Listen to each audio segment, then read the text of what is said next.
رسوله الكريم أما بعد أعوذ بالله من الشيطان الرجيم بسم الله الرحمن الرحيم إن الله يأمركم أن تؤدوا الأمانات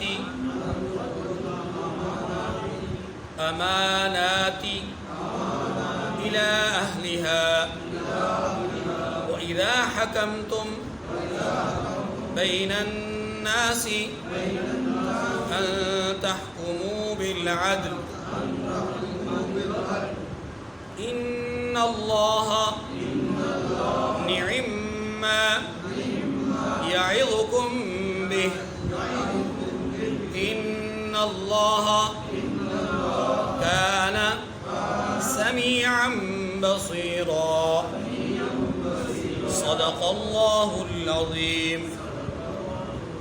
سورۃ النساء کی آیت نمبر 58 آج کے درس کا حصہ ہے۔ اس آیت کریمہ میں اللہ تبارک و تعالی نے دو باتوں کا حکم ارشاد فرمایا ہے، اور چونکہ اس سے پیچھے جو آیات کریمہ ہیں ان میں اللہ تبارک و تعالی نے یہود بے بہبود کی بری خصلتوں اور مذموم صفات کا تذکرہ کیا تھا، تو ان مذموم خصلتوں میں سے اور بری خصلتوں میں سے دو عادتیں یہود میں بہت زیادہ پائی جاتی تھیں، اور وہ دو عادتیں کیا تھیں؟ نمبر 1 خیانت کرنا امانتوں میں، نمبر 2 فیصلوں میں یا معاملات میں انصاف نہ کرنا۔ یہ دو معاملات یہود کی عام خصلت اور عام عادت بن چکی تھی۔ ایک امانت میں خیانت کرنا، دوسرا انصاف کے بجائے ظلم کرنا۔ اس آیت کریمہ میں اللہ تبارک و تعالی نے یہود کے ان افعال اور اعمال کو مد نظر رکھتے ہوئے امت محمدیہ کو، رسول اللہ صلی اللہ علیہ وسلم کے ماننے والوں کو دو کاموں کا حکم دیا ہے۔ ایک امانت کا خیال رکھنا، دوسرا انصاف قائم کرنا۔ یہ دو باتیں ہیں، اور یہی دو باتیں یہود میں نہیں پائی جاتی تھیں، اور یہ بات ہم پہلے پڑھ چکے ہیں کہ یہود کا تذکرہ بار بار کرنے کا مقصد، نمبر 1 یہود سے متعلق یہ بتایا جا رہا ہے کہ یہودی تمہارے خیر خواہ کبھی نہیں ہو سکتے، یہ تمہارے ازلی دشمن ہیں، لہٰذا ان سے کنارہ کشی اختیار کرنا ضروری ہے۔ تذکرے کا دوسرا مقصد، بار بار تذکرے کا دوسرا مقصد یہ ہے، ان کے اندر جو برائیاں ہیں، جو بری خصلتیں ہیں، وہ تم اپنے اندر پیدا مت کرنا، ورنہ جس طرح یہ ذلیل و رسوا ہوئے ہیں تم بھی ذلیل و رسوا ہو جاؤ گے۔ یہ امت محمدیہ کو دیا جانے والا پیغام ہے، بار بار یہود کے تذکرے سے۔ اسی کا تناظر ہے یہاں پر بھی اگر آپ دیکھیں تو یہود کی انہی دو بیماریوں کو مد نظر رکھتے ہوئے، روحانی امراض کو مد نظر رکھتے ہوئے، بری خصلتوں کو مد نظر رکھتے ہوئے امت محمدیہ کو یہ پیغام دیا گیا کہ وہ امانت داری کا لحاظ رکھیں، اور نمبر 2 انصاف کا۔ قرآن مجید نے امانت داری کے حوالے سے بہت زیادہ تاکید فرمائی ہے۔ کہیں امانت کا جو متضاد عمل ہے خیانت، اس سے بچنے کے کہا گیا، جیسے قرآن پاک نے سورہ انفال میں یہ کہا، یا ایھا الذین آمنوا لا تخونوا اللہ والرسول وتخونوا اماناتکم وانتم تعلمون۔ ایمان والو، اللہ اور اس کے رسول کے معاملات میں خیانت مت کرنا، اطاعت میں خیانت مت کرنا، حکم ماننے میں خیانت مت کرنا، حکم بجاوری میں خیانت مت کرنا۔ لا تخونوا اللہ والرسول وتخونوا اماناتکم وانتم تعلمون، اور آپس کی امانتوں میں بھی خیانت مت کرنا۔ وتخونوا اماناتکم، آپس کی، اس کے اندر لفظ لا مقدر ہے، یعنی ولا تخونوا اماناتکم، آپس کی ایک دوسرے کی معاملات کو، معاہدات کو، دوسری چیزوں کو، باتوں کو ایک دوسرے کی ان میں امانت میں خیانت مت کرنا۔ وَأَنْتُمْ تَعْلَمُونَ، تم جانتے ہو کہ یہ خیانت بہت برا عمل ہے۔ قرآن پاک نے یہ بھی کہا ہے کہ ان اللہ لا يحب الخائنین، اللہ خیانت کرنے والوں کو پسند نہیں کرتے۔ رحمت دو عالم صلی اللہ علیہ وسلم نے بھی امانت داری کے حوالے سے بہت زیادہ تاکید فرمائی ہے، بلکہ سیدنا انس ابن مالک رضی اللہ تعالیٰ عنہ جو خادم خاص ہیں رحمت دو عالم صلی اللہ علیہ وسلم کے، وہ فرماتے ہیں کہ رحمت دو عالم صلی اللہ علیہ وسلم کی اکثر مجالس میں امانت داری کے لحاظ کا واز پایا جاتا تھا۔ آپ اکثر اپنے واز میں امانت داری کے لحاظ رکھنے کا حکم دیا کرتے تھے، اسی لیے فرمایا کہ الامانات مؤدات، امانتیں جو ہیں ان کا ادا کرنا ضروری ہے۔ رحمت دو عالم صلی اللہ علیہ وسلم نے یہ بھی فرمایا اور کئی دفعہ فرمایا لا ایمان لمن لا امانت لہ، وہ شخص مومن نہیں، وہ شخص مومن نہیں جو امانت داری کا لحاظ نہ رکھے۔ اور منافق کی نشانیوں میں سے ایک نشانی یہ بتلائی گئی کیا کہ اذا اؤتمن خان، جب اس کے پاس امانت رکھوائی جائے تو اس میں کیا کرے؟ خیانت کا مظاہرہ کرے۔ اب امانت داری جس کو ہم ایک عام لفظ سے سمجھتے ہیں وہ یہ، ہمارا عام طور پہ ذہن یہ ہے کہ امانت داری کا معنی یہ کہ کوئی کسی کے پاس رقم رکھوائے، پیسے رکھوائے، چیز رکھوائے، وہ چیز ہو بہو واپس کر دی جائے تو یہ امانت داری ہے۔ ہمارے ذہن میں، ہماری عام سوچ میں امانت داری کا یہ محدود معنی ہے، جبکہ امانت داری بہت وسیع تر مفہوم ہے۔ انسان کے اعضائے بدنیہ سے شروع ہو کر کے اس کی قوت عقل و فکر اور اس کے اعتقاد اور اس کے نظر اور فکر تک، یہ ساری کی ساری چیزیں امانت ہیں۔ اس کے کان نے کیا سننا ہے اس کے متعلق حکم دے دیا گیا ہے۔ اب اگر اس سے انحراف کرتا ہے تو یہ امانت داری نہیں، یہ خیانت ہے۔ اس کی آنکھ نے کیا دیکھنا ہے حکم دے دیا گیا ہے، اگر انحراف کرتا ہے تو یہ خیانت ہے۔ اس کے دل نے کیا سوچنا ہے، اس کے ذہن نے کیا سوچنا ہے، اس کا حکم دے دیا گیا ہے۔ انحراف کرنے کی صورت میں خیانت ہے۔ اس کی فکر اور اعتقاد کیا ہونا چاہیے حکم دے دیا گیا ہے، بتلا دیا گیا ہے۔ احکامات عقائد کے لحاظ سے، سوچنے کے لحاظ سے بتا دیے گئے ہیں کہ ایک بندہ مومن کی سوچ اور فکر کیا ہونی چاہیے۔ اب اگر وہ سوچ نہیں رکھتا، وہ فکر پیدا نہیں کرتا، تو یہ اس کے اعضاء میں اس کی طرف سے خیانت ہے۔ جو اعضاء رب کی طرف سے امانت ملے ان اعضاء میں کیا ہے؟ خیانت ہے۔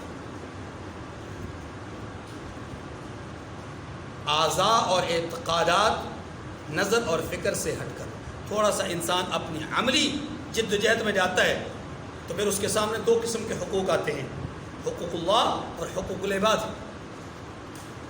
حقوق اللہ میں بھی ہر چیز کا لحاظ رکھنا، اللہ کے حکم کی تابعداری کرنا امانت داری ہے، اور حکم الہی سے انحراف کرنا کیا ہے؟ خیانت۔ حقوق اللہ میں اللہ کی ذات پر ایمان لانے کے ساتھ ساتھ انبیاء علیہ السلام پر ایمان لانا، کتابوں پر، فرشتوں پر، جنت اور دوزخ پر، برزخ کی زندگی پر، محشر کے میدان کی زندگی پر، اور یہ تمام معاملات پر ایمان لانا یہ حکم الہی ہے، اور حکم الہی سے انحراف کرنا کیا ہے؟ خیانت۔ عملی زندگی میں حقوق کے لحاظ سے دوسری قسم کے جو حقوق ہیں وہ حقوق العباد ہیں، اور اگر حقوق العباد میں بھی ہم اگر غور کریں تو حقوق العباد میں بھی بے شمار چیزیں ہم پر بطور امانت لازم ہوتی ہیں۔ ہم پر بطور، اس میں مجلس سے لے کر کے، مشاورت سے لے کر کے، مجلس سے کے تمام معاملات تک، انفرادی افعال سے لے کر کے اجتماعی معاملات تک. انفرادی افعال سے مراد آپ انتخاب حکمران میں ووٹ کی کاسٹ لے لیجئے، اور انفرادی سے لے کر اجتماعی تک، اجتماعیت سے مراد حکمران لے لیجئے، تو آپ کو نظر آئے گا کہ ہر شعبے میں، ہر معاملے میں ہم ذمہ دار ٹھہرائے جاتے ہیں مختلف چیزوں کے. ہم میں سے جو مزدور ہے وہ بھی امین ہے، جو مالک ہے وہ بھی امین ہے. ہم میں سے جو طالب علم ہے وہ بھی امین ہے، اور جو استاد ہے وہ بھی امین ہے. ہم میں سے جو صاحبزادہ ہے، بیٹا ہے، اولاد ہے، وہ بھی امین ہے، اور ہم میں سے جو والد ہیں وہ بھی امین ہے. ہم ہی میں سے جو بھائی ہیں وہ امین ہیں، اور جو بہنیں ہیں وہ امین ہیں. اسی طریقے سے ہم میں سے جو ورثاء ہیں وہ امین ہیں. ہم میں سے ورثاء کے درمیان تقسیم کرنے والے بھی امین ہیں. ہم ہی میں سے فیصلے کرنے والے امین ہیں. ہم ہی میں سے فیصلے قبول کرنے والے بھی امین ہیں. ہم تعینات مناسب کریں تو تب بھی امانت کی ذمہ داری ہمارے سروں پر ہے. ہم کسی مجلس میں بیٹھے، وہاں کوئی گفتگو ہو، اس گفتگو کا پاس رکھنا، اس کا لحاظ رکھنا، یہ ہماری ذمہ داری ہے. فرمایا گیا المجالس بالامانہ. المجالس ایک مجلس ہے 2 4 5 6 10 20 افراد پر مشتمل، اور اس مجلس میں جو معاملات، جو چیزیں طے ہوتی ہیں، ان کے متعلق یہ کہا جاتا ہے کہ یہ تمام تر راز ہیں.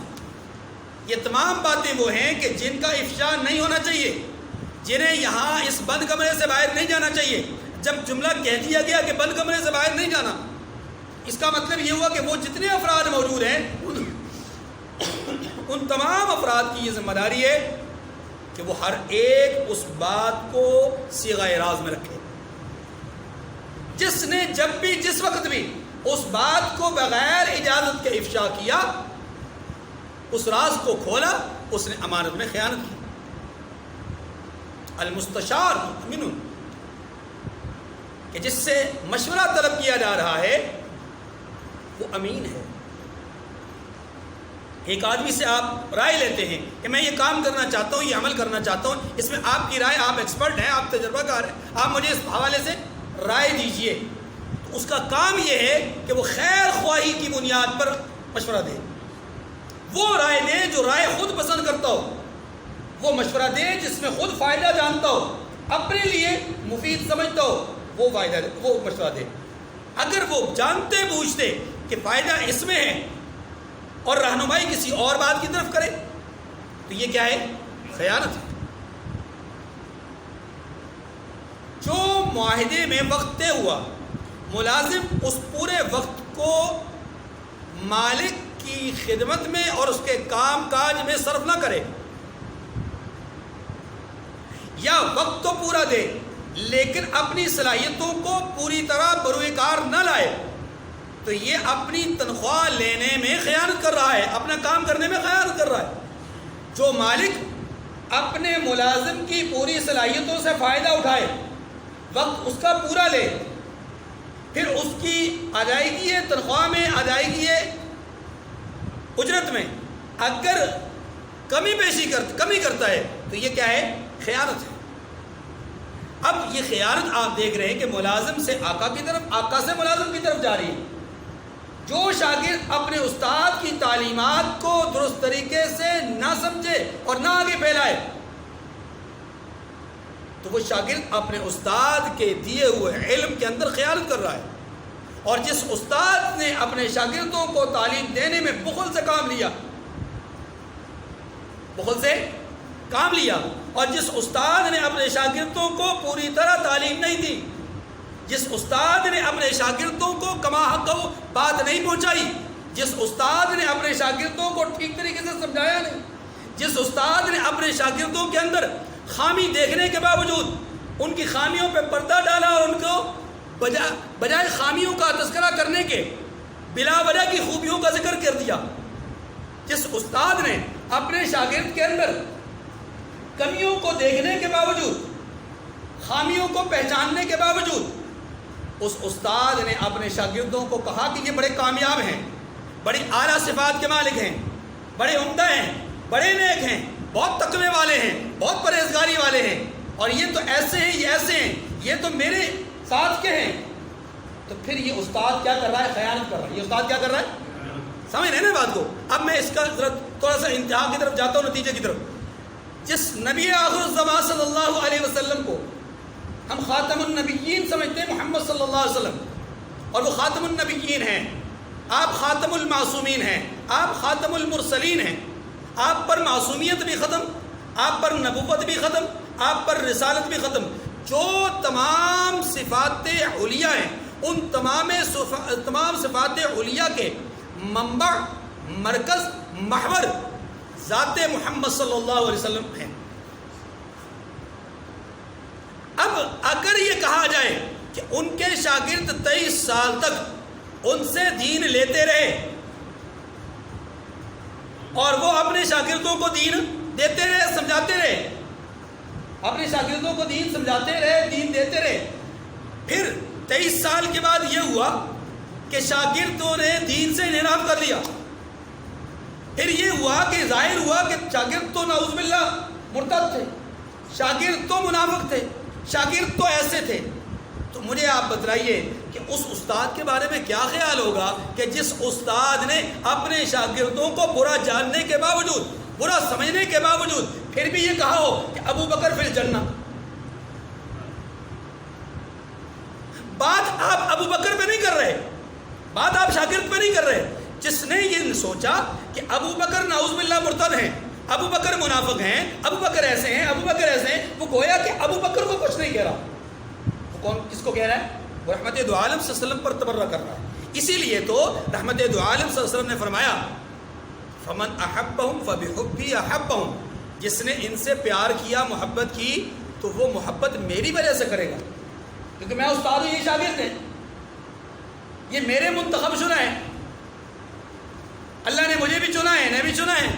ان اللہ اختارنی واختار لی اصحابی، اللہ نے مجھے چنا، میرے لیے میرے صحابہ کو چنا، بات سمجھ میں آ رہی؟ اور فمن ابغضہم فببغضی ابغضہم، جس نے ان سے بغض کیا اس نے گویا کہ، بات سمجھ میں آ رہی؟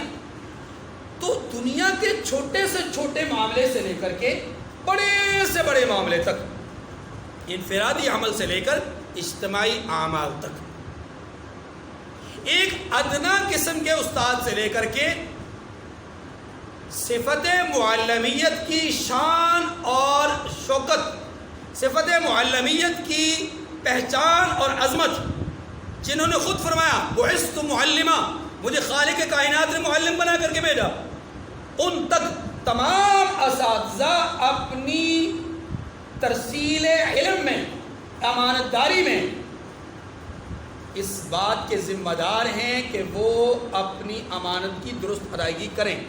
اب جو درست ادائیگی نہیں کرے گا وہ خائن کہلائے گا، اور نبی تو خائن ہو ہی نہیں سکتے، نبی تو خائن ہے، اس لیے کہ خیانت ایک گناہ کبیرہ ہے، اور نبی سے تو گناہ صغیرہ بھی اس کا ارتکاب نہیں ہوتا کہ جائے کہ گناہ کبیرہ کا تصور کیا جائے۔ اسی لیے تو خلاق عالم نے فرمایا یا ایھا الرسول بلغ ما انزل الیک، جو آپ کی طرف نازل کیا گیا اسے آپ لوگوں تک پہنچا دیجیے، اور انہوں نے پہنچانے کا حق ادا کیا۔ یہی سوال کیا تھا حجۃ الوداع میں کہ کیا میں نے تمہیں جو پیغام میرے پاس آیا پہنچا دیا کہ نہیں؟ جواب دینے والوں نے کیا جواب دیا؟ صرف پہنچایا نہیں، پہنچانے کا حق ادا کر دیا۔ اچھا، اگر میں نے پہنچانے کا حق ادا کر دیا، اب یہ ذمہ داری تمہارے سر پہ، تمہارے کندھوں پہ، کہ جو یہاں موجود ہیں وَلْيُبَلِّغُ الشَّاهِدُ الْغَائِبَ، کہ جو یہاں موجود ہیں وہ غائبین تک پہنچائے۔ بلغوا عنی ولو آیا، چھوٹی سی بات بھی تمہیں میری معلوم ہے، میرا پیغام چھوٹا سا بھی تمہارے ذہن میں موجود ہے، اسے آگے تک پہنچاؤ۔ تو پھر انہوں نے پہنچایا، پھر انہوں نے، وہ نہ پہنچاتے تو ہم تک نہ پہنچتا، بات سمجھ رہی ہے؟ تو اس لیے ادائے امانت میں ایک انسان کے اعضاء سے لے کر کے اس کی قوت عقل و فکر، اس کے اعتقاد اور ایمانیات، ایسے ہی اس کے افعال میں حقوق اللہ اور حقوق العباد، جس میں حقوق اللہ میں تمام عبادتوں کی ادائیگی آ جاتی ہے۔ وضو کو درست طریقے سے کرنا ہے، نماز میں خشوع و خضوع کا خیال رکھنا ہے، ادائیگی نماز میں ہر رکن میں تعدیل کا خیال رکھنا ہے، خشوع و خضوع پیدا کرنا ہے، اور اپنے افعال کو ایسا بنانا ہے کہ گویا کہ اللہ کو دیکھ رہے ہیں، اور اگر یہ کیفیت نہ پیدا ہو سکے تو فَإِن لَمْ تَكُنْ تَرَاهُ فَإِنَّهُ يَرَاكَ، یہ کیفیت تو پیدا کی جائے۔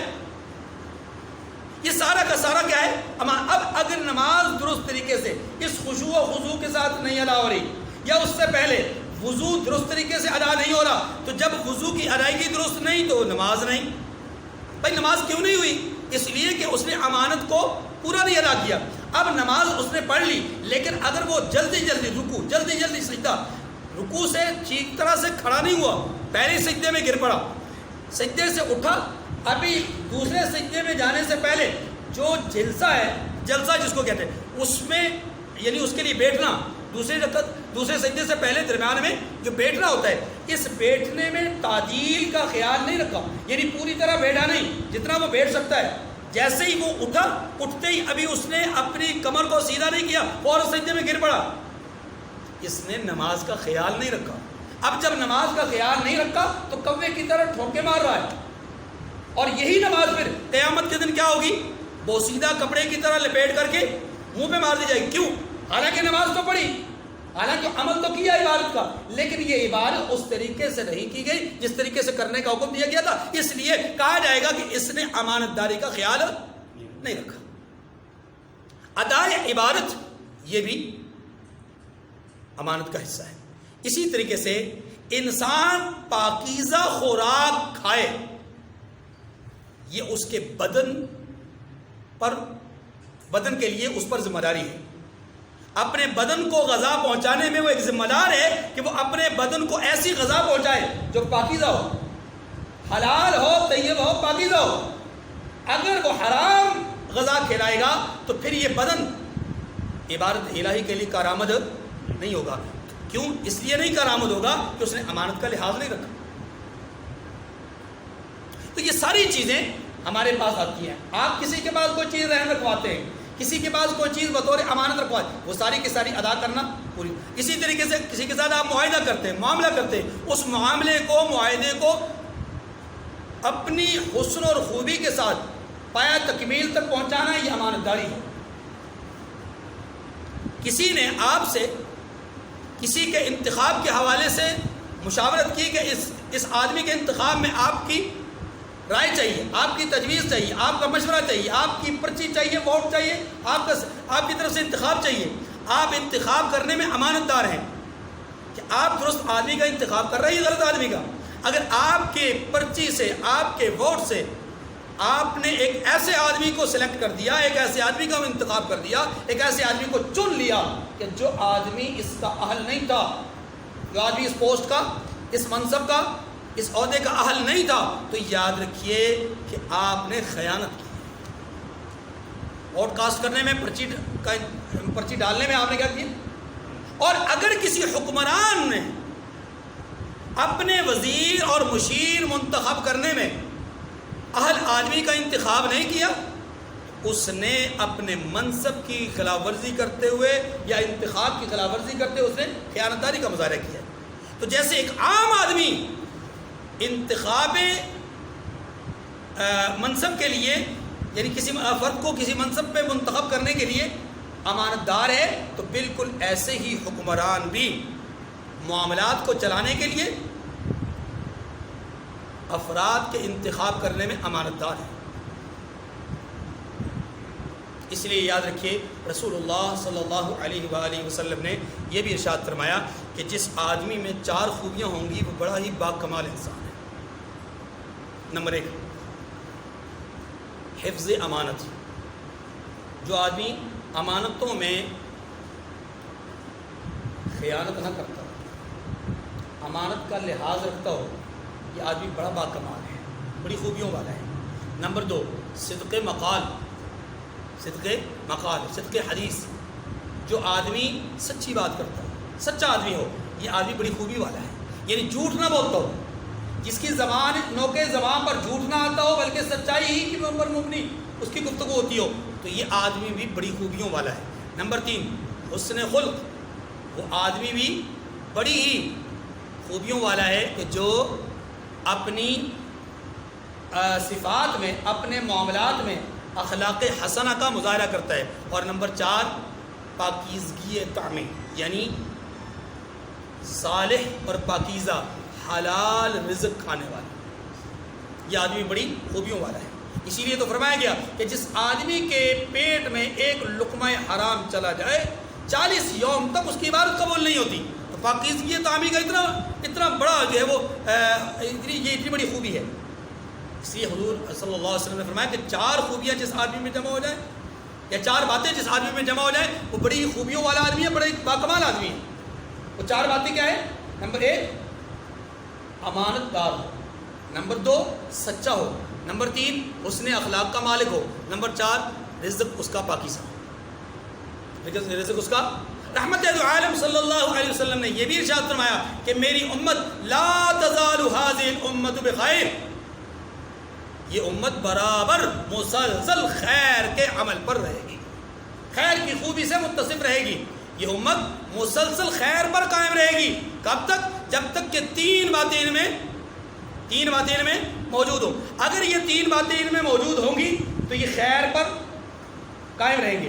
اگر یہ 3 باتیں موجود نہ ہوئیں تو رحمت دو عالم صلی اللہ علیہ وسلم کے فرمان کے مطابق یہ معلوم ہوتا ہے کہ یہ لوگ فتنہ میں مبتلا ہو جائیں گے. یعنی امت فتنہ میں، آج امت فتنے میں مبتلا ہے، مختلف فتنوں میں مبتلا ہے. اس کی وجہ کیا ہے؟ یہ 3 خوبیاں ہمارے اندر موجود نہیں ہیں. وہ 3 خوبیاں کیا ہیں؟ نمبر 1 فرمایا اذا قالت صدقت، اس امت کے لوگ سچائی پر مبنی گفتگو کرنے والے ہوں، سچے ہوں. کیا ہوں؟ اس امت کے لوگ جب تک سچے ہوں گے خیر ہی خیر ہو. نمبر 2 اذا حکمت عدلت، دوسری خوبی کیا ہے؟ جس کی موجودگی میں یہ امت خیر پر قائم رہے گی وہ کیا ہے؟ انصاف کا قیام، کہ جب یہ فیصلے کرے تو سچائی پر مبنی فیصلے کرے.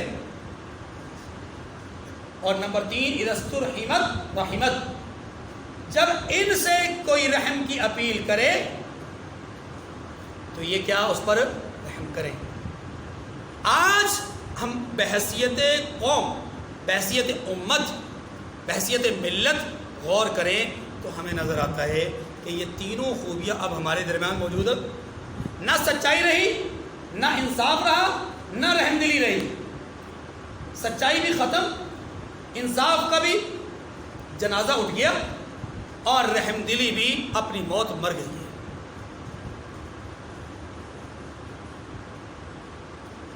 اب پھر رحمت دو عالم نے کیا فرمایا کہ جب تک اس امت میں یہ خوبیاں رہیں گی لا تزال هذه الامه بخیر، خیر رہے گی. لیکن جب یہ خوبیاں ختم تو پھر یہ فتنوں میں مبتلا ہو جائے گی.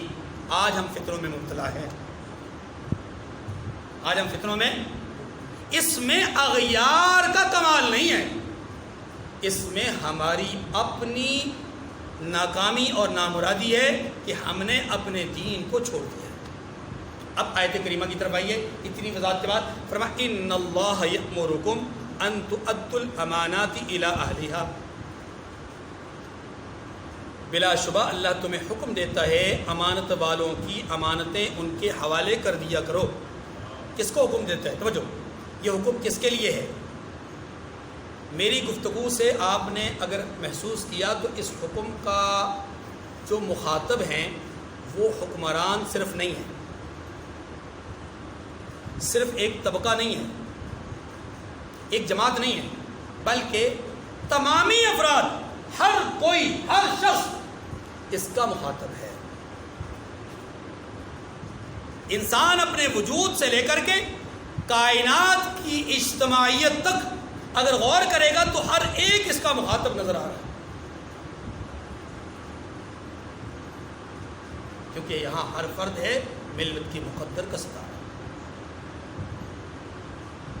ہر فرد ہے ملت کی مقدر کا ستارہ. اگر افراد اپنے اعمال درست کریں گے تو ملت کا ستارہ بلند، اور اگر افراد اپنے افعال کو نازیبا حرکات کی طرف اور شرمندہ اعمال کی طرف لے جائیں گے، شرمندگی کی طرف لے جائیں گے، تو پھر کیا ہوگا؟ ملت کی مقدر کا ستارہ بجائے اس کے کہ بلندیوں پر جائے، وہ ٹوٹ کر زمین بوس ہو جائے۔ ان اللہ یأمرکم ان تؤدوا الامانات الی اہلیہا، یہاں رعایا اور حکمران سبھی شامل ہیں، ہاں جی، مالک اور غلام یا مالک اور نوکر سارے اس میں شامل ہیں۔ فرمایا اللہ تمہیں حکم دیتا ہے کہ امانت والوں کی امانتیں ان کے حوالے کر دیا کرو، وَإِذَا حَكَمْتُمْ بَيْنَ النَّاسِ أَن تَحْكُمُوا بِالْعَدْلِ۔ دوسری بات فرمایا جب لوگوں میں فیصلہ کرنے لگو تو انصاف سے فیصلہ کرو۔ ان اللہ نعم ما یعظکم بہ، اللہ تمہیں بہت خوب نصیحت کرتا ہے۔ ان اللہ کان سمیعا بصیرا، بے شک اللہ سنتا اور دیکھتا۔ اللہ تعالیٰ مجھے اور آپ کو سمجھنے کی توفیق کامل نصیب فرمائے۔ وآخر دعوانا ان الحمد للہ